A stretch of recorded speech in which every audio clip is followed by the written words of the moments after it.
justiça, liberdade e desenvolvimento andariam juntos nesta terra. This is former Brazilian President Fernando Henrique Cardoso during his inauguration speech in 1995. He would become the first Brazilian democratically elected president to finish his term since 1960. Upon taking office, he says very confidently, Sem arrogância, without arrogance, but with absolute conviction, I say, este país vai dar certo. this country is going to work out, not because of me, but because of us all. On November 15, the Brazilian Republic celebrated 130 years of its existence, and we ask, was Fernando Henrique right? Has Brazil worked out? That is what we will try to answer this week. My name is Gustavo Ribeiro, I'm the editor-in-chief of the Brazilian Report. This is Explaining Brazil.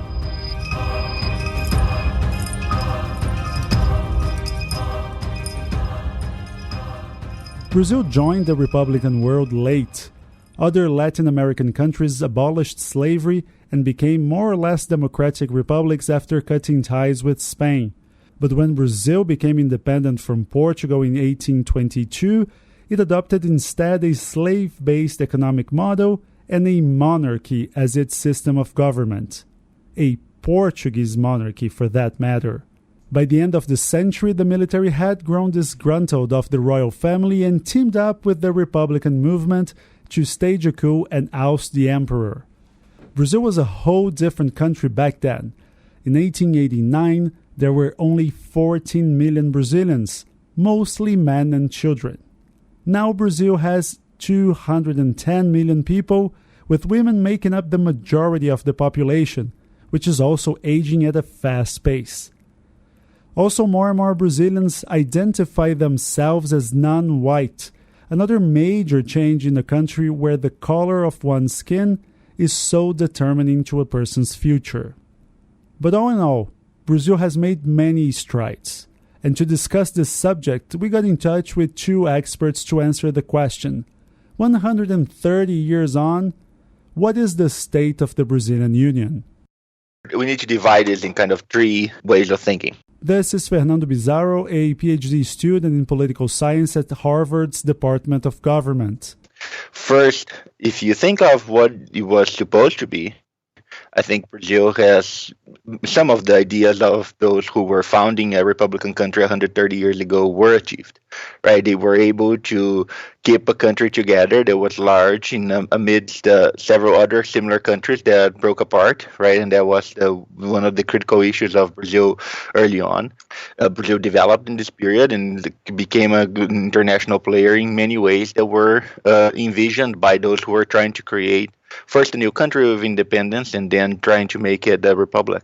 If you think of what were the other dimensions of this republic, and at that time you had making it a presidential democracy, or at least a presidential electoral regime in which there was political competition for both legislative and executive offices. I think this was also a success in historical terms. Of course, there were many back and forths. We lost the ability to choose the representatives to both the legislative and the executive power in different moments of this history. But today, this is, I think, an established fact that Brazil has succeeded in building a well-functioning electoral regime, at least since 1988. It is under great stress since 2015, but it is still a success story in building a stable and consolidated democracy. And economically, I think this is also an important success, right? The country did develop in many important ways throughout the 20th century, and of those that were the main challenges that we faced over the last 30 years, this was also a success, right? We also reached out to Felipe Campante, associate professor at Johns Hopkins University. I guess since we're talking about 130-year anniversaries, I think it sort of makes sense to look at the longer run view. And I think the bottom line is very positive. I mean, if you think about, Brazil over the 20th century was one of the fast growing countries, the fast growing economies in the world. I think the level of development that we had back then, I mean, if you think about coming out of abolition of slavery, so we still had basically like a big share of the population who were, basically enslaved up until a year before the proclamation of the Republic. So going, if you look at any sort of big social indicator, I think we're a lot better now than we were back then. So in that sense, it's been a successful time.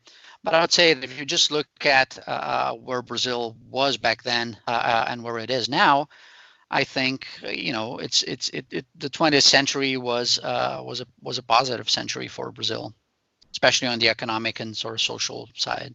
Brazilians are often very negative about their country, and we always compare ourselves to the United States or Europe to underscore how much of a failure this country has been. But is this a fair comparison? I mean, in previous episodes of this show, we covered that before 1808, there wasn't anything remotely resembling a state in Brazil. Up to that point, Portugal forbade manufacturing or the press, just to mention a few rules. But meanwhile, the US was already an independent republic, almost heading into its fourth presidency. So can we compare Brazil to the US or Europe? And if not, to which countries should we compare Brazil? I think it's always useful to draw comparisons. And I think it's also useful to draw comparisons with different groups. I don't think it's bad to sort of set the bar high and kind of try to look at what Brazil's trajectory has been compared to the U.S. or Western Europe, kind of in the sense of how much convergence have we been able to achieve or have we failed to achieve. And there is quite a bit to be desired on that front, right? So Brazil has not converged by as much as one might have hoped for or even expected. But I think if we look at our neighbors, I think a different, more encouraging picture emerges. I mean, obviously Argentina would be the natural comparison, and in that sense, Argentina was clearly far ahead of Brazil back in those days, and we have definitely caught up with them to a large extent. Although the question here is, to what extent is that a failure of Argentina as opposed to a success story for Brazil? But at least it helps us see that. There are other paths that would have been possible, and it does give us a different picture if we compare ourselves to our closer neighbors as opposed to the wealthiest nations. And given the fact that Argentina 100+ years ago was much closer to the group of the wealthier countries, that tells us something about both Brazil and Argentina, for instance. Brazilian Republican experience hasn't been without its hiccups. Coups or breaks with established order have been frequent, and only once has the country witnessed 2 consecutive presidential transitions without any coups or deaths, impeachment, or resignations getting in the way. And at the Brazilian Report, we published a chart about Brazil's GDP growth since the late 1800s. And one thing stood out. Political ruptures, democratic or otherwise, usually coincide with periods of deep recession. Is that just a coincidence, or is there something more to it? It is probably more than a correlation, right? There are political science work who make this case that in a lot of the political instability in Latin America follows from the decline in the economic environment in which those countries are inserted, and that I think that is true about Brazil as well. So I'm looking at the graph that you mentioned, and I think that is totally a fair interpretation of the Brazilian history. And the reason why crises usually lead to this kind of political instability and the moments of rupture is because when there are crises like these, there are actually two main consequences. First, they kind of shorten how much money this Brazilian state has to distribute to its supporters, right? It depends on coalitions of the public and of the elites that need to be helped and served by public policy, by social programs, or by economic policies. And when you have economic crisis, the amount of money that there is just shortens, and then there is less you can do and less that the government can do to keep the coalitions together. So that usually leads to breaks in the coalition. So that makes coalition building and coalition maintenance at the political level harder. But there is a second dimension in which those crises may affect political stability, and that is they also change the balance of power between the groups in society, right? So if you think of the 1930s crisis, for example, in Brazil, and how that meant the weakening of the coffee producing elites in Sao Paulo, right? And that creates a rearrangement of the balance of power because those that were the economically dominant elites become suddenly weaker. And that creates space for new leaders and new coalitions and new elites to emerge. And that generally forces a reorganization of the political institutions because the political institutions, in one way or another, they reflect to some degree the underlying balance of power between the groups in society. So these crises both shorten the money by which the government can keep coalitions together, and they also transform the political groups that what may itself cause a rearrangement of coalitions. So when you have that, it is more likely that you see a change in political institutions and changes in kind of who rules the country. So that's why I would expect, and I'm not surprised to see your graph, I would expect to see this correlation, or at least this kind of succession between economic crisis and political rearrangements. Which challenges does the Brazilian Republic still face? And is the Republic a risk with a presidency determined to test its endurance at every turn? That's after the break.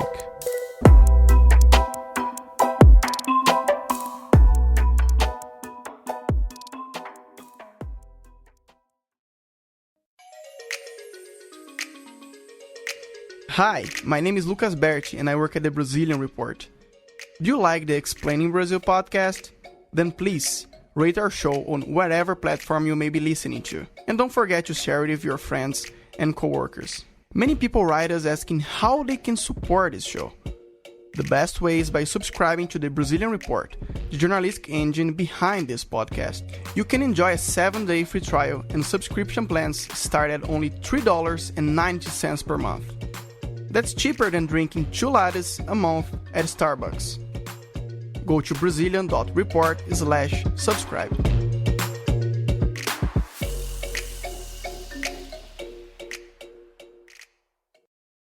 One recurring theme when talking about Brazil is inequality. Much progress has been done over the past 25 years since Brazil stabilized its economy, but Brazilian society still has horrendous levels of disparity. Is that the challenge of the Brazilian Republic? So I would put it in two categories which are interrelated. But on the one hand, there's the institutional side, and I think Brazil has made progress in terms of moving in a more democratic direction. Though I think now it's very clear that we're a lot less. That progress is a lot less consolidated than it may have seemed, let's say, some 7 years ago. On the economic side, I would say that the main challenges are definitely sort of the twin challenges of inequality and poverty. So Brazil still has, a very large number of very poor citizens, and that's related to the fact that it has these extremely high levels of inequality. So it's not really a problem of sort of Brazil's average income, right? It's GDP per capita, which is thoroughly, middle income. but it's really about the inequality. And I think the institutional and the economic challenges, they are intertwined, because if you have a society that is extremely unequal and incapable or perhaps unwilling to take care of to provide decent living conditions for a big chunk of its citizens, that obviously contributes to institutional issues, right? Democracy will always be under challenge when inequalities are so deep. And I think actually the example of Chile right now is a clear illustration of that. But you could even go beyond and go into the sort of quote unquote industrialized world and see sort of similar messages.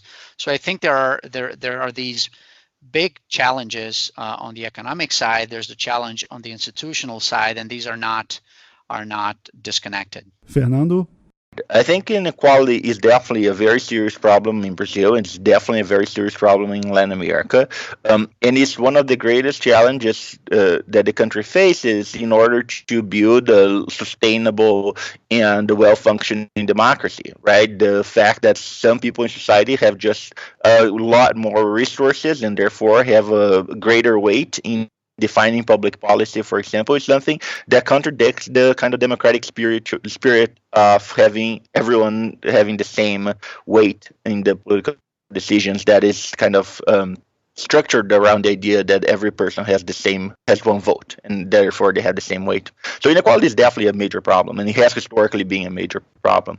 I do think that the conditions for us tackling inequality improved, and that's why we also saw a decline in inequality in some terms over the past few years, and that is because it was the first time in which Brazil really experienced with a mass democracy for an extended period of time, right? Democracy tends to have or could have this kind of equalizing effect. The fact that you have elections and you have the need to have governments being elected by a majority of the population force them to make investments on policies, on social policies, public policies, things like education, things like redistribution, that tend to decrease inequality.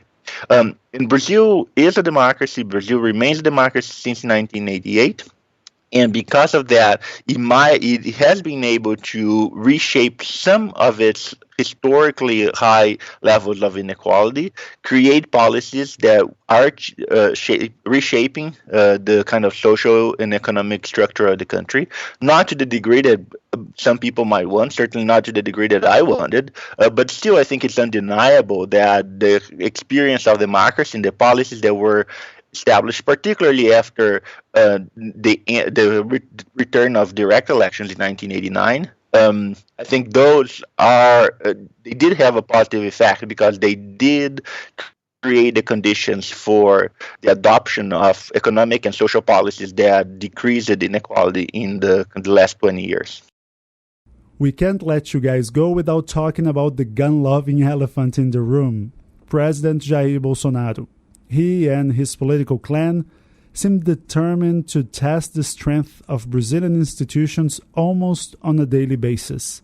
So my question is whether or not he is an actual threat to the Brazilian Republic. Well, I think here we need to separate democracy from republic.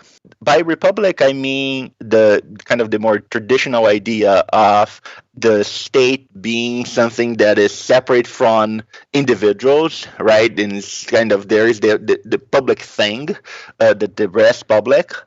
And that's what separates it originally from monarchies, right? Because monarchies had the king and the king or the queen, and those were that added a level of personalism to it. So republic are non-personalist. And Bolsonaro is clearly not in that direction. He does violate many of those non-personalist dimensions of republic in the way he conducts his government, the way he deals with his family, the way he deals with policies.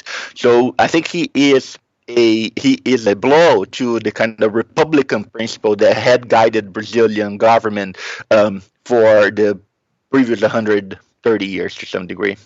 He, of course, tries to fight some of the non-Republican dimensions of the Brazilian Republic, like corruption, which he made an important part of his discourse. It is, I think, still to be seen how much of a fight he's actually putting against corruption. But at least from the point of view of the discourse, he does try to fight some of the kind of less personalistic parts of the Brazilian Republic that particularly had to deal with corruption. But the fact of the matter is that I think Bolsonaro is a threat to this notion of a public thing that needs to be respected and public values that need to be preserved because he makes it much more personalist. That is one threat. There is a second threat, and that is the separate threat to democracy and the maintenance of a system of selecting the government that is through free and fair elections, right? That is completely different from the idea of a republic. And I think that is an additional layer of threat that Bolsonaro places to Brazil. He is certainly not very keen on free and fair elections. He would rather have elections that are not free and fair, I think. At least that's what he says. And that is why I think you cannot be terribly optimistic about Brazil in the short run, because we will need to deal not only with this passive of many years of economic and political underdevelopment and the challenges that we've faced with the kind of institutions we have, but also with the short-term threat of a president who is himself not very Republican and not very democratic. Felipe? We can't separate what's going on in Brazil to sort of the broader global context, right? So we are living through an era where democracy is being challenged, and liberal democracy, I should say in particular, is being challenged in a way that hadn't been the case in many, many decades, right? So, but I think there's also homegrown, drivers of this current situation, right? Obviously, one of which is the tremendous level of discredit that the political establishment has managed to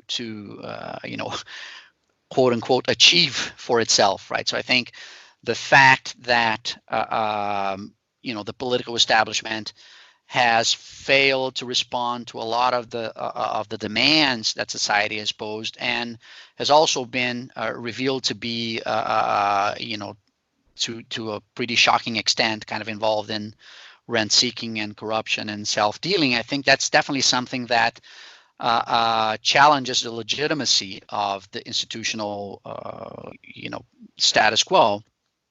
So that's one thing. And I think on this side, actually kind of a mixture of the homegrown but also sort of a global tendency. I think there are major changes in the media environment that I think interact with that in ways that are also challenging for democracy. New media technologies tend to lend themselves to arguments that exploit sort of like extreme viewpoints, because that's what generates kind of stronger emotional reactions, and that's what the algorithm rewards. So when you put these things together, I think there's a clear challenge for the kind of moderate, occupying the sort of moderate space that I think it's crucial for democratic consolidation. One of the key features for the sustainability of democracy is that people feel that losing an election is not a catastrophic event. Is something that you deal with, and you stay out of power, and then you come back, and so that has to that sort of naturally requires some degree of moderation, right? People can't perceive the regular alternation in power as sort of this existential threat, and when the middle becomes so fragile, I think that's part of the reason why democracy is under the kind of risk that it hadn't been in a very long time. This podcast was written and prepared by me, Gustavo Ribeiro. Ewan Marshall added the final script. If you like Explaining Brazil and the Brazilian Report, don't forget to rate us on whatever platform you use for podcasts. It takes only a second, and it really helps more people to discover this show. But the absolute best way to support this show is by subscribing to The Brazilian Report. Subscription plans start at only $3.99, which is, let's say, not a lot to support independent journalism in these times of fake news, am I right? Every day, we have new content about Brazilian politics, finance and society, Latin American affairs, environmental issues, you name it. Just go to Brazilian.report/subscribe. And that's all for now. I'll see you next week.